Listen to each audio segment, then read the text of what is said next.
তারপরে আমি একটা স্বপ্ন দেখি আর সেই স্বপ্ন আমার অন্তরটা নাড়িয়ে দেয়। স্বপ্নে দেখলাম মুসলিম হওয়া অবৈধ, আর তা সত্ত্বেও আমি মুসলিম হয়েছি। আর আমাকে সহ আরো অনেক মানুষকে কারাগারে রাখা হয়েছে মুসলিম হওয়ার কারণে, যেহেতু মুসলিম হওয়া একটা গর্হিত অপরাধ। আমাদের আটকে রাখা হয়েছে কারাগারে, আর সেখানে বড় বড় বন্দুক হাতে দাঁড়িয়ে রয়েছে প্রহরীরা। আর সেটা খুবই ভয়ঙ্কর, অন্ধকার, গহীন একটা স্থান। জায়গাটা ইঁদুরে ভর্তি। ভাগ্য একটু ভালো হলে সেল থেকে একটু বেরোতে পারলে সামনের আঙিনায় গিয়ে পা ছড়িয়ে একটু আরাম করা যায়, অথবা একটু দৌড়াদৌড়ি করে ব্যায়াম করা যায়। আর আঙিনার অপর পাশে দেখা যায় একটা বেড়া। ওই বেড়ার পেছনে অনেক মুসলিম আছে, আর সেই জায়গাটা নিরাপদ। প্রহরীরা তাদের ছুতে পারে না। তারা নিরাপদ রয়েছে এবং তারা ব্যানার নিয়ে প্রতিবাদ করে বলছে যে তারা মুসলিমদের মুক্তি চায় এখান থেকে। তারা চিৎকার করে বলছে লা ইলাহা ইল্লাল্লাহ। কিছু মানুষ কারাগার থেকে মুক্তি পাচ্ছে, কেউ বেড়ার অপর পাশে যেতে পারলেই সে মুক্ত।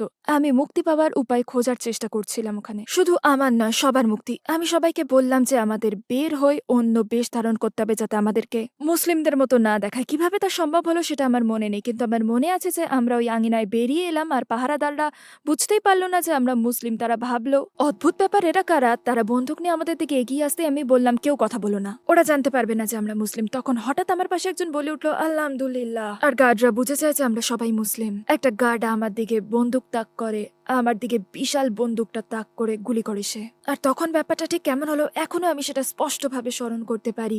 বুলেটটা আমার দিকে স্লো মোশনে ধেয়ে আসতে থাকে, আর তখন আমি উপলব্ধি করি আল্লাহ পারেন আমাকে রক্ষা করতে। কেন আমি একজন মানুষকে ভয় পাচ্ছি যখন আল্লাহর রয়েছে সবকিছু করার ক্ষমতা? তখন আমি ভয়কে ঠেলে সরিয়ে দিলাম, আল্লাহর উপর ভরসা রেখে বলতে শুরু করি আল্লাহু আকবার। আমার চারপাশে সবাই চিৎকার করতে থাকে আল্লাহ আকবার। আর তখন বুলেটটা আমার দিক থেকে ঘুরে গিয়ে গার্ডের দিকে ফিরে যেতে থাকে। তারপর যে ব্যাপারটা আমাকে ছুঁয়ে গেল সেটা হচ্ছে ওই মুহূর্তে একটা হালকা মৃদুমন্দ বাতাসের মতো শ্বাস আমাদের সবাইকে, মানে সকল মুসলিমকে উঠিয়ে বেড়ার অপর পাশে নিয়ে গেল। আমি জেগে উঠে যখন আমার বন্ধুকে এই স্বপ্নের কথা বললাম, সে কাঁদতে লাগলো। আমি বললাম কি হয়েছে? তখন আমি কোরআন পাঠ করিনি, আমি কিছুই পড়েছিলাম না, আমি কোনো হাদিস জানতাম না, আমার প্রচুর জ্ঞান ছিল না। আমি শুধু জানতাম যে আমি ইসলামকে ভালোবাসি। সে আমাকে বলল শেষ জামানায় একটা মৃদুমন্দ বাতাসে সে সকল মুসলিমের আত্মাকে রক্ষা করবে, ত্রাণ করবে। আমার মনে হলো এটাই সত্য।